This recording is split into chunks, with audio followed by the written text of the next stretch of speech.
tell me if I need the microphone? Do I need the microphone? No. Everybody hear me back there? You guys are okay? Okay, like she said, I'm Deputy Mortimer. I like to wander a little bit, and I apologize. I'm gonna stay the best I can right in I front can of turn that it to thing. landscape. So I work for the Bonneville County Sheriff's Office. I am a school resource officer. That's my current assignment. So I work in the schools in School District 93. Does that work? You want me to move up? Back? Yeah, no, it's good. This way you can wander a little bit and a Okay. wider field of vision. You're All good. right, how far? What are my boundaries? Right there. Keep going. Keep going. Uh-huh.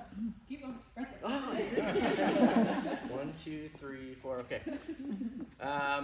Thank you for inviting me to be with you here today. I see one familiar face. I don't think I've met anyone else. If I've met you, good to see you again. We don't have a lot of time, so we'll kind of cut to it. It sounds like you guys are already safety aware and safety conscious, and you're doing things to prepare and be prepared. So I am not here to tell you what to do. I'm not here to tell you how to set up your building, how to manage your classrooms, anything like that. I'm just going to present to you some options that could help in the event of an emergency. What we teach in the school district is a program we call Move, Secure, Defend. Who's heard of Run, Hide, Fight? Have you ever heard of the Run, Hide, Fight model? No. So how many of you have heard of Move, Secure, Defend? None. Okay, so the Run, Hide, Fight model, you can Google it. It was created by the city of Houston. You know, unfortunately in our country and around the world, we see a lot of tragedy and a lot of active shooter type events or active killing events. In response to that, it's been about a decade ago, the city of Houston put together this Run, Hide, Fight video. It's 5 minutes long. It's tailored for like a workplace or a mall or a grocery store. If something happens in that kind of space, they teach to run, hide, or fight. So there are 3 options. They're not linear. They don't go in any order. They're just options. So in the event of an emergency, if something presents itself right there in your space, you have options: run, hide, fight. The Idaho Office of School Safety and Security, I don't know if I got that right, but there is a state office for school safety. How many of you knew that? Yeah, a couple. They took that Run, Hide, Fight model and they adapted it to more of a school environment, which is more what you're in. And they call it Move, Secure, Defend. Can someone tell me what your classrooms look like? Like, are you in traditional classrooms? Are you in, if you're teaching one subject, are you in a classroom with how many kids? From 8 to 25. Okay, so from small to a pretty good sized classroom. What do you use for seating? Are you just in chairs? Do you have desks? Are you at tables? Okay. And you're at Christ Community Church, if I understand that correctly. I'm not familiar with that church. I know there was a map passed around. In these classrooms, just help me understand what we're looking at. Is it a single entry to the classroom, one door in and the same door out? If it's helpful, there's a map. Sure. Most of them are, but Most of several them? have one door exits. 2, 3 have exits, I think. Okay. All but 2 of them have windows. A few of them, or All but 2 of 2. them? Oh, all but 2. 2 of them have windows. There's 2 Okay. classrooms that have 1 door and no window. Do the windows open like these windows? Are they opening or are they just windows for sunlight?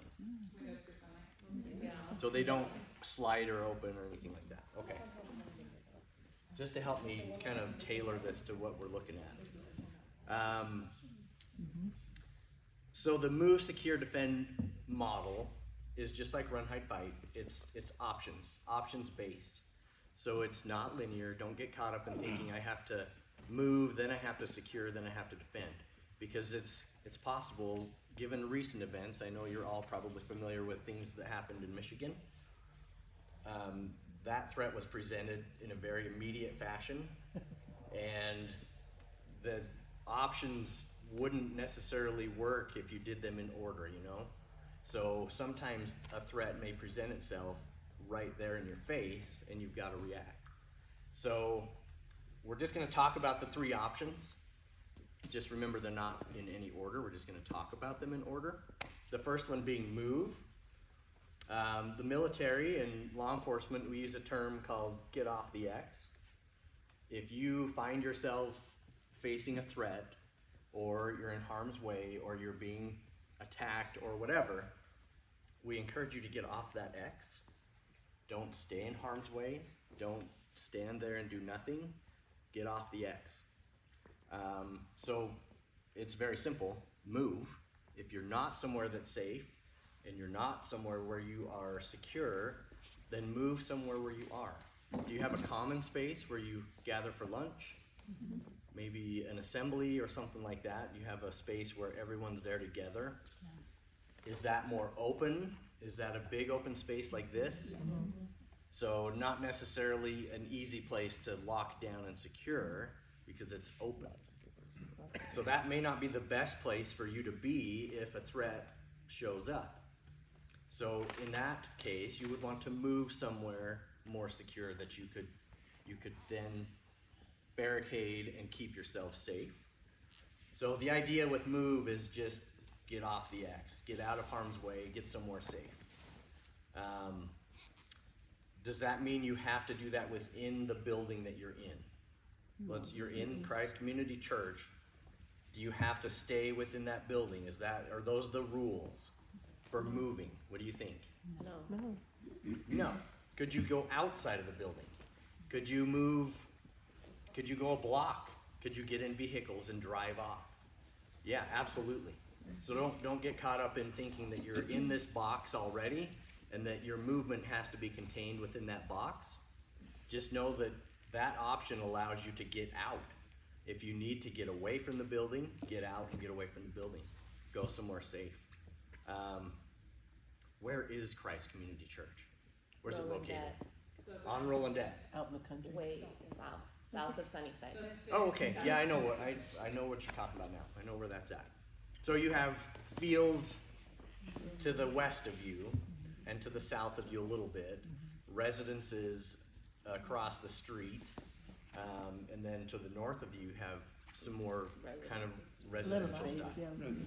So other options. I mean, if you had to get out and you had to go into another building, you could do that. You know, ask permission later, go into the building, find somewhere safe. That's okay. So that's a very basic principle. Just move. Just get somewhere safe. Do you have any questions on moving? Very simple, right? Very, very standard. Yeah. I just have a question about how do you assess, like, how do you assess the threat level? So, if you have somebody that, I guess, looks like he's out of, not supposed to be there or Okay. whatever, that's much different than an active shooter. It is. Yes. And so you have to evaluate as it unfolds. You kind of have to use your better judgment. If something isn't right, don't ignore your intuition. Don't ignore your senses that are telling you, hey, this isn't right. This isn't normal. This isn't how we normally operate. And then get help. If you got someone else that's standing there, hey, come talk to this guy with me or this gal.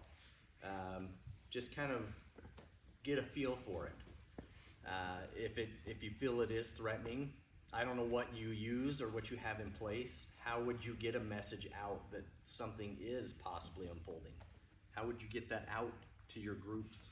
So actually, as we speak, I'm putting together our texting app that will have just Wednesday families that we can text out and that would be, Okay. it would just access the people on campus. Yeah. So if any of you as individuals encountered something suspicious or something that wasn't normal, it sounds like you're going to have a way to broadcast that.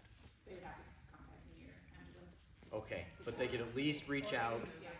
to a single point. Like you could say, hey, I'm talking to a person in the foyer and I'm not sure who they are. I'm not very comfortable. send that out, and then you can kind of mobilize and get more people to help. Does that make sense? So that's a good question. I mean, not everyone's there to do harm, but somebody may wander in. It's a church after all. Somebody may wander in off the street that's not supposed to be there and may make you feel uncomfortable. So that's going to be different from someone coming to do harm. So you just have to evaluate, you know, who is this person and what do we need to do? Good question. If you're going to move, before we move on to the next one, move with purpose. We ask that you move with purpose. Know where you're going to go, have a general idea of where you want to go, and only move as quickly as you can take in the information that's in front of you. Don't move so fast that you're going to run into a different threat or run into a different scenario where there's harm. So only move as fast as you can process what's happening around you. Move with purpose. If you have a classroom full of kids, take your kids with you. Don't leave them behind. In a moment of panic, that may not be the first thing that comes to your mind. You may not be thinking, oh, I've got to get these guys out. But don't leave your kids behind. They're your responsibility. If you are in there as the mentor and you are in that capacity, you've now taken on that responsibility of making sure they get somewhere safe as well. So if you haven't practiced moving, if it's not something you've done before, if you've not taken your class, unscheduled, out of the regular norm, if you haven't taken them and moved them somewhere else in the building, practice doing that. Because in the heat of the moment, if there's a threat and you're just trying to get them out and get them safe, and you haven't done that before, it's going to be very difficult. So take some regular, just classroom time and move them somewhere. Just try it. Go out of the building. Go around the building. Go somewhere else in the building. And you can explain to them what you're doing. You can tell them why you're doing this. It's part of keeping them safe, and we want them to participate in the safety of everyone. So move them. Try it. If you haven't done it and something happens, it's going to be a disaster. It's going to be hard to get them to go anywhere. And once you have moved, now that you're somewhere safe or you feel like you've gone somewhere that you can now secure, let someone know where you went. Let your administrators know through that messaging app, or call 911 and let 911 know, hey, this is who I am, this is where we are, and this is who I have with me, so that we know where you went. Because if we're responding to an emergency and we get down there and we can't find you or your classroom, that's just going to create more of an issue. But if we know, okay, they're safe, we'll check on them in a minute, we know where you went. Make sense? Okay. Secure. That's the next one. Remember, these aren't linear. We're just talking about them in order. Secure. Once you are somewhere safe, or you already are somewhere safe, the idea is to secure the space that you're in. The classrooms that you are currently teaching in, the door that comes into the classroom, are you able to lock it? Does it lock? Some of them we can't. You can do room 1, room 3, and room 2 from the inside. The rest, we have keys. We have 2 keys, and they cannot be locked from the inside. But they can be locked from the outside With a key. With the key. with a key. So. Are you provided keys? We have No. 3 keys because I always have have 3 keys. So that is sadly a bit problematic. Well, But it's only 1, 3, and 2 you can but lock. things to work on. You can 1, 3, and 2 can be locked from the inside, and they're I feel like they're pretty big. I mean, they feel like very secure rooms. Are they They're big solid rooms. Yeah. corridors? I think Yes, room but one, Not they something have you could walk through? No, Yeah, they're pretty corridors, solid. but they do Room have a one, glass you have to window. get, like, there's a player, you have to throw the kids in and lock those doors as well, but they do seem like pretty. Okay. So some of them, all but 3 it sounds like, or so, lock from the inside? No, They only lock with a key. Oh, Only so the 3 rest lock of them from the can't inside. lock at all? No. They can, but only from the outside with the key. And so. But the others you do lock from the inside? Okay. Show- How many classrooms are there? There's- classrooms. So we 12. use 11 spaces in Okay. the church, and of those 11 spaces, only 3 can lock from the inside. All the other ones, the only way to lock them is Okay, key from the perfect. inside. And how do you lock them from the inside? The 3 that do lock from the inside, how do you do it? There's just a push and turn. Yeah, there's a push and turn thing. Okay, all right. But Like a all the deadbolt. doors It's a need to have deadbolt? glass in them. It's a handle, Small glass window. Which is easy to get in. All right. and then they all have the windows and the doors. Yeah, like a Okay, glass window. Gotcha. like that. so the ones that lock physically with a key from the outside, that's the majority of them. Here's what I would encourage. Again, I'm not going to tell you what to do, but here's what I would encourage you to do. Keep that door locked at all times, no matter what. That door is never unlocked. Then use either a magnet or a piece of cloth that goes from doorknob to doorknob that covers the locking mechanism. You know what I'm talking about? You can make them out of material. It's cost you $1. If you put something like that to keep the mechanism from locking, when the door closes, it stays open, but it's locked, and you know it's locked. You don't have to wonder, is that locked? Because you know it is. And here's the reason for that. In the event of an emergency, the first thing that's gonna go are your fine motor skills.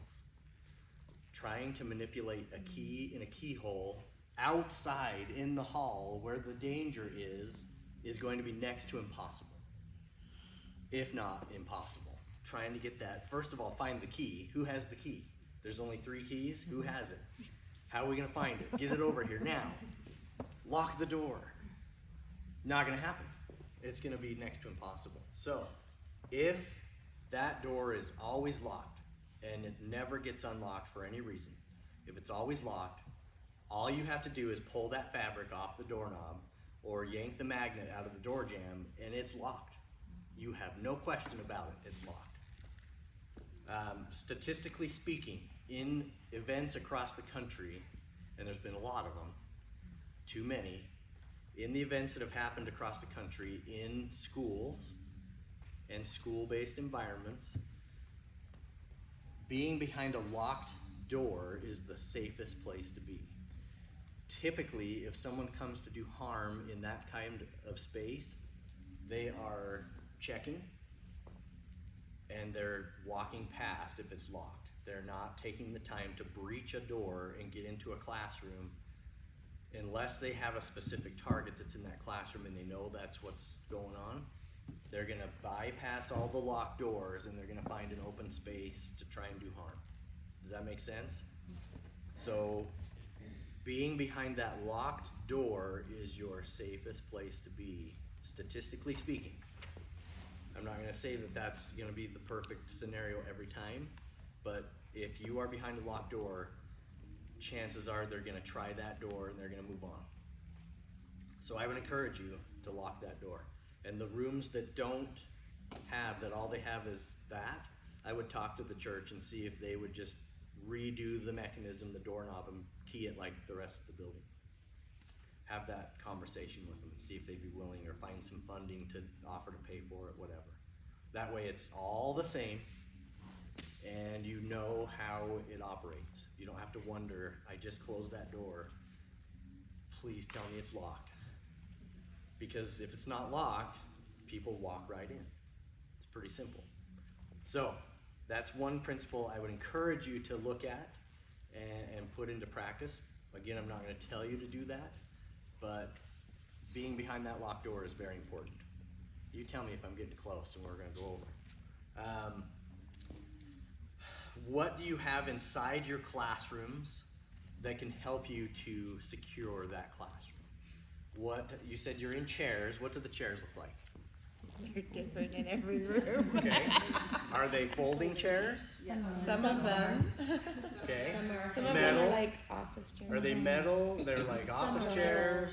Some are They plastic. expect them with plastic. Are they Some the are like plastic ones upholstered with the chairs. slats in the back and the metal, 4 metal legs? Do you have any of So those? the 2 that we have, there's plastic folding ones, very Okay. similar to these ones, and then we have ones that are metal frames that are the big padded chairs. Okay. And Flagpole? tables, there's tables too. Yeah, And we have kid you have chairs. tables? Yeah, And tables. you have kids' chairs? Almost all the rooms We have like the little. Like kid- little ones? Yeah, Okay. Because you've got your K through 12. yeah. So you've got little guys and you've got We're big like guys. baby through 12. Yeah. Okay, you've got even younger than, so you have like pre-K With mothers, with their mothers. with their Their whole mothers. families are there. But they are there, okay. That's good to know. All right, so I love chairs that aren't attached to tables and desks, and here's why. When you take a chair, whether it's a folding chair or, you know, you have a variety, it sounds like. Once you've closed that door and you know it's locked, you can take one of your tables if you have time and put it up against the door. That'll give you a little bit of a shield or a barrier. But then if you take your chairs and you can have your students help you, the more they can do to be involved, the more they feel like they have participated and they feel like they've helped themselves be safe. These chairs, if you throw them into a pile in front of that table and you just make the pile as many chairs as you have, throw them into that pile. And once you have this mountain of chairs in the middle against the door, it's not going to offer much as far as a barricade goes. But if someone does manage to breach that door, now they have to, you know, they've got instruments that they're carrying and they've got to navigate through this pile of stuff, and that's going to give you precious time to either get out another way or take on the situation and figure out what you have to do. But if you can create more time, response is typically coming. The armed response is coming.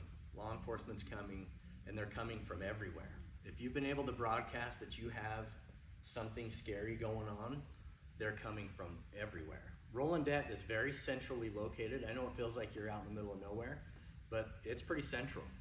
You've got county all around you, county law enforcement, and you've got city law enforcement all around you. And then beyond that, you have Idaho State Police. You have people everywhere. At any given time, you're operating during business days, business hours. At any given time, you've got 40 to 50 law enforcement personnel within 3 miles of you, probably 4. So they're coming. The idea behind securing your room is to buy time. You need seconds, you need minutes, and the more you can buy for yourselves, the more time you give them to respond and take care of the issue. So something like this, very simple, but it creates a barrier and it gives you time. So create that for yourselves. Put up the tables, put up the chairs. If you have, it's not uncommon for teachers to use a tie-down strap. Do your doors open out into the hall? They open into the classroom, okay? Simple door stop. Because it opens into the classroom, a simple door stop and you kick that under the door, that's hard to defeat. That's hard to get it open once you've got that door stop in. Door stop is, you can make them out of wood, cost you nothing. And most of the rooms have door stops, right? So there you go. Very simple. Things you can do to be prepared and prevent entry. You're trying to prevent entry into that space, even from us. If we respond and we can't get into that room, that's okay. I like that, because you can challenge us and we can spend a little bit of time identifying, hey, this is who I am, let's FaceTime. And we FaceTime you, look, I'm outside your door, this is who I am. Let's work on getting back into your classroom and we'll get your kids out. But if we have to work through that, great. Your goal is to barricade and not let people into that space. You have a window. That provides an alternative egress for you. It's typically not used for entrance, but it would be a great way for you to get out if you needed to. So have something in those spaces. We tell the schools to paint a rock like a spirit rock. I don't know if you have school colors, but if everyone had just a rock or something that they could throw at that window, then you break that window out and you've got a way out. So another thing to think about. One quick thing on securing. We are working on putting together safety buckets for School District 93. Our goal is to get one in every classroom and every space where there's people in the entire district. We're looking at building 1,100 buckets. And we're trying to do that in the next 18 months or so. There are certain things we want in a bucket. A bucket's very simple. You can carry it around. You can move it wherever you want it. What we're putting in those buckets, and this is just an option for you, kitty litter, a gallon Ziploc bag of kitty litter, and that is to absorb bodily fluids when you use it as a restroom. If you haven't thought of that before, that bucket, once you dump everything out and you put kitty litter in the bottom, becomes your toilet. If you guys are locked in that classroom with kindergartners for a couple of hours, do they have to go to the bathroom every 5 minutes? Yes, they do. Are they thirsty every 2 minutes? Yes, they are. So kitty litter. We also put a blanket or a shower curtain from the dollar store in the bucket. That way you can open it up and it becomes a barrier for them to use the bathroom. So you can put it in a corner and string it up. So we put string in there. We put basic first aid, very basic, some bandages, and we want a tourniquet. And this is the Cat 7 tourniquet.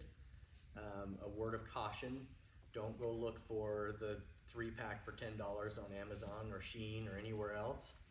If it is not the official Cat 7 tourniquet, and I'm not plugging them, I don't work for them, we have used the knockoffs in training and they break every single time.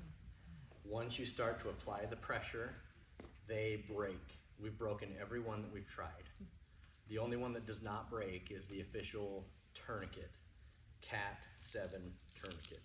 So we put that in the bucket, and then anything else you might want to put in there, like granola bars or water, but be aware that you have to rotate that stuff out so it expires and you have to be checking it. So put stuff in that you don't have to check. That's just a little piece on securing your space. The last one, any questions on that so far? You guys are all adults. If you have questions, raise your hands anytime. If you don't have any windows, what Yes. would you suggest? You just have to hunker down, You do. pretty much, right? Yep. Okay. Yep. Your options would be, your options are the same. You can still move if you feel like that's what you need to do. You still have that option. But yeah, once you're in that classroom and you've locked it and you've decided this is where we're gonna be, if you don't have a window, then yes, you're gonna be there. And there's really you're not gonna be able to get out through a window. So, good observation. And we'll talk a little more about that at the end. So the next piece is defend. And this one's a little more controversial. And I fully understand that everyone is somewhere on the spectrum of capability, of willingness, of preparedness to be able to defend yourselves. I get that. Good question. I don't know. She asked Does if anyone anybody carried carry? in the school. There are some who do. Yeah, The there you go. chicken courage is that if you can. So on the defend portion, do you have to have a firearm to defend yourself? No. Is that required? So if you don't have a firearm, can you not defend yourself? You can, right? You have to be a little creative. Absolutely. Hold that up in front of the camera. We all got them, lady. That's right. Yeah, any of these would work. You've got a handle on yours. You could swing that thing. How many of you would like to get hit in the head with that right there? Not me. So yes, be creative. You probably typically have that within your 6-foot radius. So that's available to you all the time. What else could you use? Pencil? Okay, a pencil or a pen. Anything else? Chairs? You guys all watch pro wrestling, right? Chairs would work. Books? Absolutely books. Backpacks? Yep. So I didn't wear my tactical vest today, but Use the vocal cords, man. a textbook, yeah, vocal cords work. A textbook, are there textbooks in every classroom?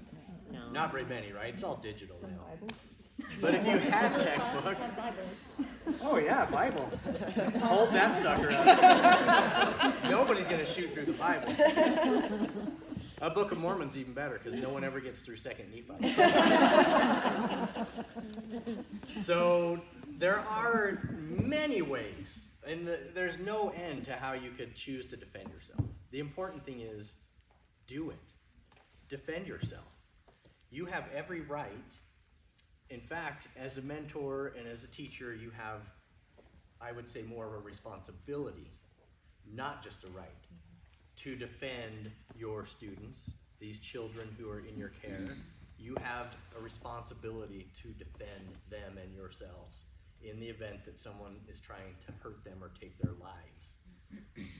And we teach that means by whatever means necessary. Whatever means necessary. If someone is going to do you harm or threatening to take your life, then you have the right to defend yourselves by whatever means necessary. So you may have to get creative. My wife is a teacher. And the first year she started teaching, I bought her a baseball bat at the DI. It's $5. She has that by her desk. Kids don't ask her why she has a baseball bat. It's a pretty mundane object. Kids know what a baseball bat is. They don't ask her. They don't care. She just has a baseball bat at her desk. But I'll tell you what, I would like to have a baseball bat if someone came into my space to do me harm or my kids harm. You could do a lot with a baseball bat. So you can pick them up used for $5 to $10. Again, I'm not telling you what to get or what to do. This is just an option for you to consider, but a baseball bat would be pretty effective. Do you have flagpoles in your classroom? No. Some schools have flagpoles and they've got that pointy thing on the end. That could become a self-defense tool. Scissors.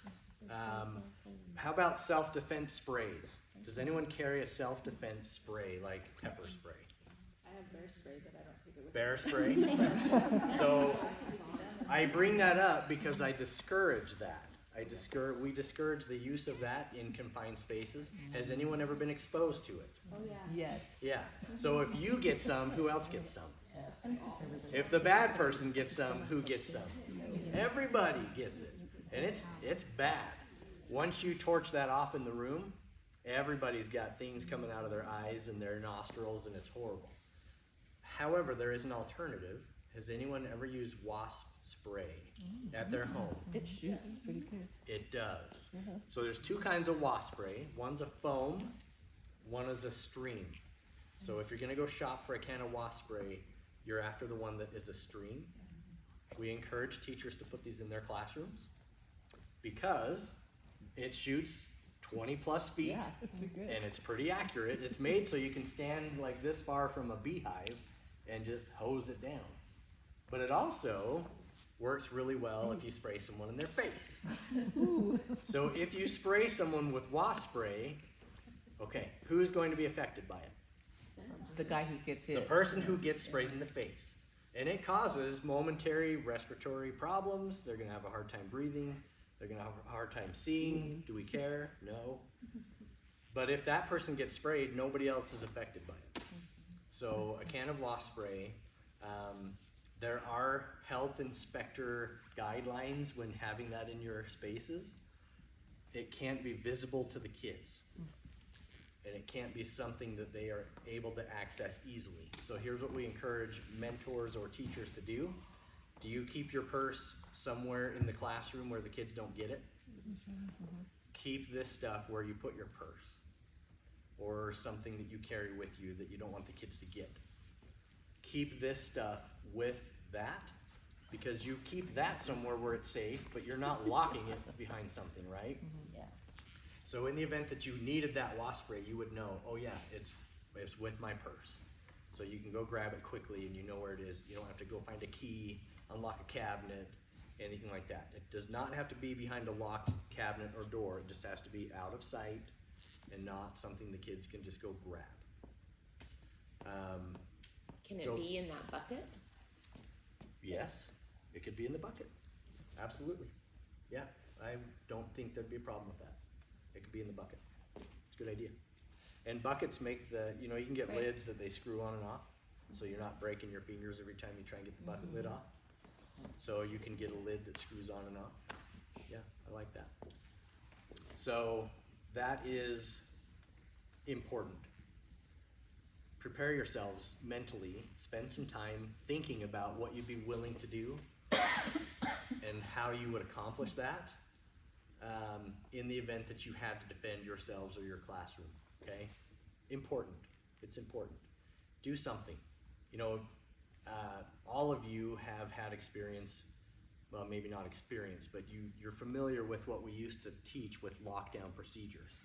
So if someone came in to do harm, a decade ago, it would be turn the lights off, try and lock the door, and then just be quiet. Don't do anything. So if someone were to come into that space, it would still be a very soft space. No one would really be prepared to do anything, and it would be terrible. What we want to do now is change that mindset. We want you to be prepared to defend yourselves.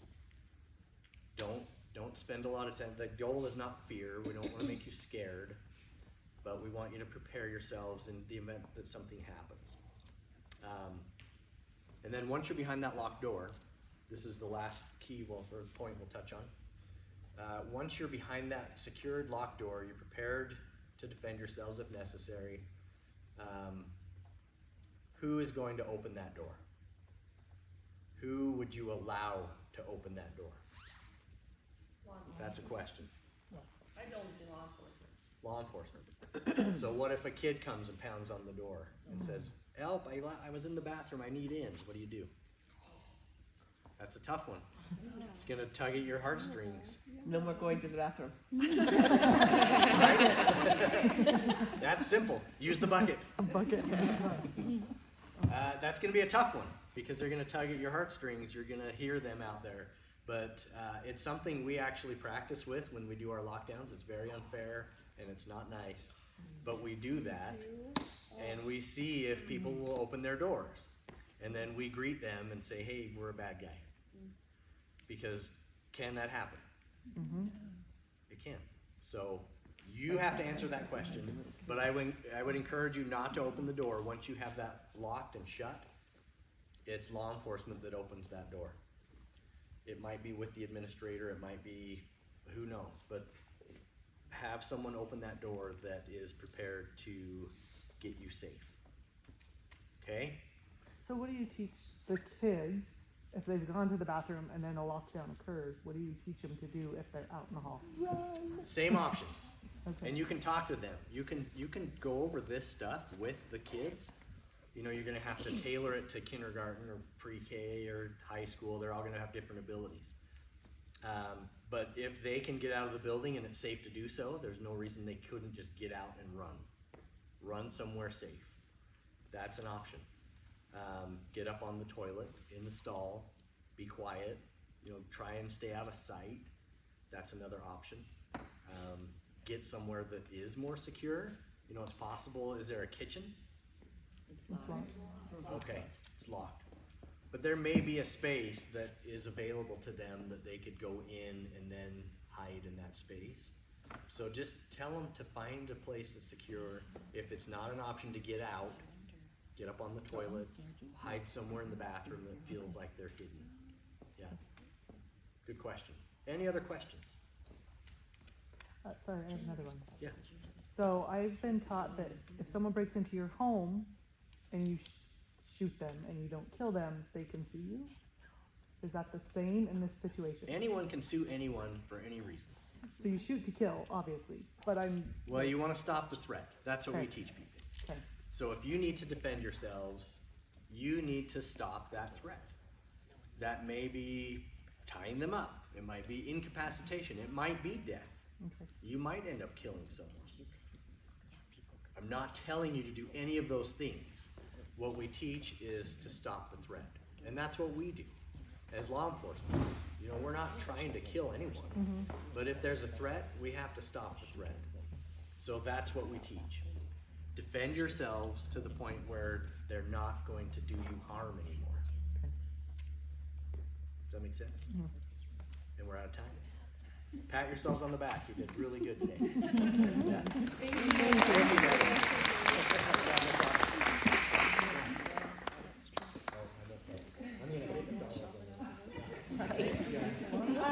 Just really quickly, if everyone could look at the maps that we have printed out of the building. So as Jen said, in every single room, there is one of these maps and it has a highlighted fire escape for that. We need to, next semester, every class that you mentor, because kids are always in different rooms, I'm always in the same room. I know what the escape route is for room 4 because I'm always in room 4, but I forget that kids don't always know what the escape route is because they're not always in room 4. And so I've been remiss in going over that with them as well. But next semester at the beginning, first day, if you guys would go over this with the kids, and then it's a little bit different because of construction. Right now, our only entrances that are available are that south one that used to go out to the dumpster. It's lined by fences right now with the construction, and then the front. Heather's room, that door is open, the Activate room. That door is available. Is But B, can you get out, please? out, which one? Room B.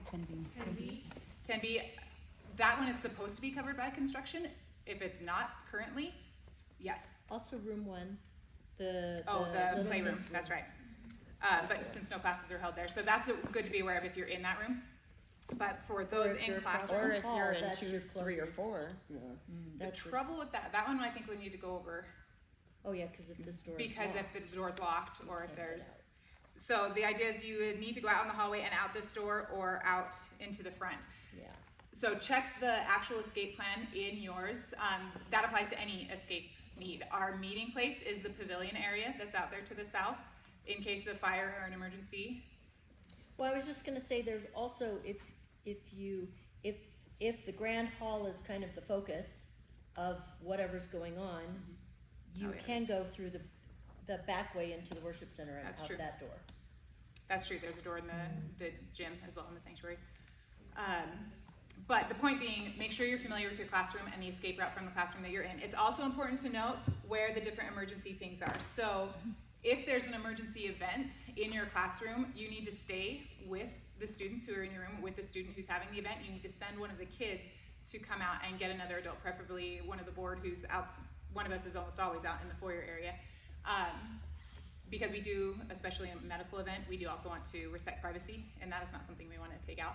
But your job as a mentor is you are the one that stays with the youth who's having the problem, and you send someone else to Heather. I just wanted to add, it's either in the kitchen or on the wall on the outside of the kitchen where the automatic defibrillator is. We now have a LifeVac kit, which, Yes. so I don't know if you guys know what that is, but it's, if someone is choking, the LifeVac will, and it's super easy to use. They're really So, nice, but they're really effective at I dislodging. was the thinking Heimlich, about, I had somebody actually choke when we were eating one year during a rehearsal, and at that time we didn't have a LifeVac, and I was like, we really need one of these, and then they got one, so. CCC is really awesome at being proactive in so many ways. They're really, really great. And so it's important to know where the first aid kits, where the AED is, where the stop the bleed kits are. There's a lot of resources here. So kind of familiarize yourself with this map. And this is something that we'll continue to go over just as reminders as the semesters go on. But I just wanted to encourage everyone to make sure you're. If there is a reason that we cannot congregate at the pavilion at CCC, the LDS church across the street has a pavilion that cannot be, like, if you go into the pavilion, you cannot be seen from the road. Oh, Is it open now? The Yeah, pavilion it's is outside open. the It's front like, door, the back Is it door. open? Is it open? the pavilion is I also do have access. that one there. Need that. Okay, thank you for that. So is there anything? Everything? Okay, so we'll go ahead and conclude this part of the training. Did you want to, oh, yes. I just want to say, with whatever Mind app messaging thing, I know it's a problem that you want to protect, like group chatting to not happen, but I think everyone should have access to it to send messages. I don't think it should just be the board, because if you are in a situation and it needs to go out to everyone in an emergency, who the hell cares who is sending the message? Which is true. We could download something like GroupMe for that, and people are doing that. The trouble is the app that we have, if we give access to everyone and everyone starts sending things, we're charged by the message that we Right, send. but I'm saying no one send anything. Let's just have an emergency one where no one is ever sending anything except an emergency. Heather? So I was thinking that if, for me, if I'm in my classroom and something happens and I need to get a message out, the best thing would be for me to be able to contact everyone on the board Right. at the same time, because I don't actually know. So in my mind, I was processing this and I was thinking, what if I just set up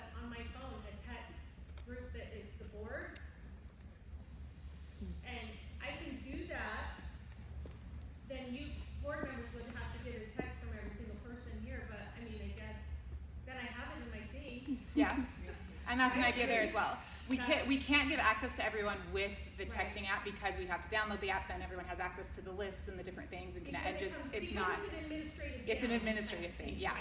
But if we want to look into doing something like GroupMe or even something like that, that's perfectly reasonable. My number, I was gonna put my number out there, cause we'll send this out to everybody Right. actually, I and a feel copy like of the map. as mentors, if you don't have all of the board members in your phone and their phone numbers and know who they are and how to reach them, I think that you should figure it out. Like, you should know who they are and have them in your phone so that you can reach them.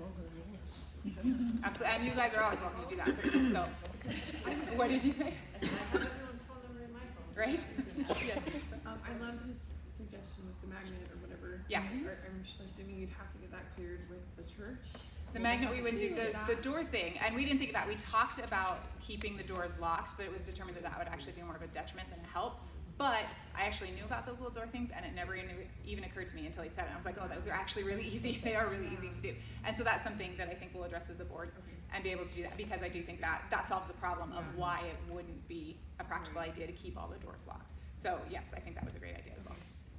I was already pondering, like, if I have them on Wednesday, I can take them and make sure that the CCC approves it. And, because we do have to remember, we are in borrowed space. Right. It's not our space to be making changes and doing, so we have to be very careful in how, and CCC really has been really wonderful and very proactive. And so it's just making sure that they approve everything. And some things, we may want to do, they may not be okay with, and other things, though, most things they're actually really great with. So yeah, that would be something I'll talk to them about. Any other questions or thoughts? Okay, I'm gonna go ahead and stop there. Think of all the lucky people